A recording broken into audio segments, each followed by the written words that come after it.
হঠাৎ বাড়িতে অতিথি আসলে কয়েকটি আলু দিয়ে বানিয়ে নিতে পারবে এই দারুণ সুস্বাদু মুচমুচে নাস্তাটি। আর এটা খেতে এতটাই সুস্বাদু হয় যে রোজ রোজ বানিয়ে খেতে মন চাইবে।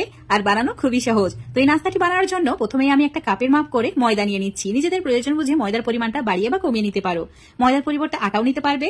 দিয়েছি সামান্য পরিমাণে নুন, অল্প একটু সাদা তেল। তেলের পরিবর্তে এখানে ঘিও দেওয়া যাবে।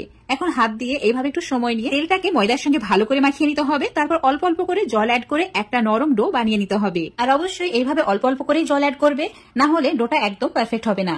দেখতে পাচ্ছ কতটা নরম করে ডোটা বানিয়েছি। এখন সামান্য পরিমাণে তেল দিয়ে আবার একটু সময় নিয়ে ভালো করে মথে নিতে হবে, যেন এই ডোটা অনেক বেশি স্মুথ হয়, কোনো রকম ফাটল না থাকে। দেখতে পাচ্ছ একদম পারফেক্ট হয়েছে। তো ঢাকা দিয়ে কিছু সময়ের জন্য রেখে দিচ্ছি। এবার নিয়েছি সেদ্ধ আলু। এখানে 3টি ছোট সাইজের সেদ্ধ আলু নিয়েছি। তো এখন একটা গ্রেটার দিয়ে গ্রেট করে নিচ্ছি। তোমরা চাইলে এটা হাতেও করতে পারো। এখানে নাস্তাটি যে পরিমাণে বানাচ্ছ সেই হিসাবে কিন্তু আলুর পরিমাণটা বাড়িয়ে বা কমিয়ে নিতে হবে। এবার আলুর মধ্যে দিয়ে দিতে হবে প্রায় 2 চামচ মতো শুকনো লঙ্কা কুচি, মানে চিলি ফ্লেক্স, তার সঙ্গে সামান্য পরিমাণে নুন, আর দিয়ে দিতে হবে জিরে গুঁড়ো, আর দিয়েছি হলুদ গুঁড়ো, ধনে গুঁড়ো আর ধনে পাতা কুচি। এখানে বেশ কিছু ধনে পাতা কুচি অ্যাড করে দেবে। সমস্ত কিছু ভালো করে এবার মিশিয়ে নিতে হবে।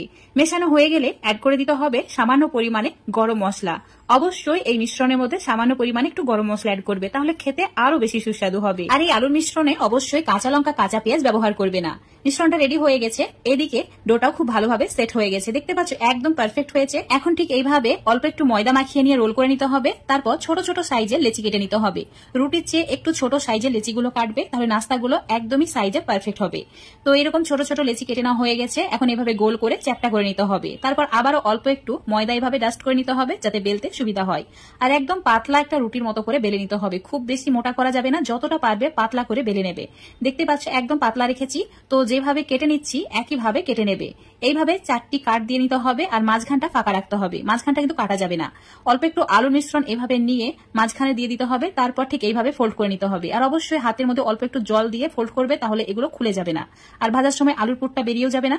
তো দেখতেই পাচ্ছ এইভাবে কিন্তু ফোল্ড করে নিয়েছি। এবার এই নাস্তাটিকে বেলে নিতে হবে। সামান্য পরিমাণে ময়দা ছড়িয়ে দিয়ে একদম আলতো হাতে বেলবে। খুব বেশি জোরে বেললে ভেতরে যে আলুর পুরটা আছে সেটা বাইরে বেরিয়ে যাবে। তো এইভাবে বেলে নেওয়ার পর এখনই নাস্তাটিকে ভেজে নিতে হবে। তো অবশ্যই ডুবো তেলে ভাজবে, তাহলে তেলটা কম লাগবে, মানে নাস্তাটি তেল তেলে হয়ে থাকবে না। একদম দারুণ লাগবে খেতে।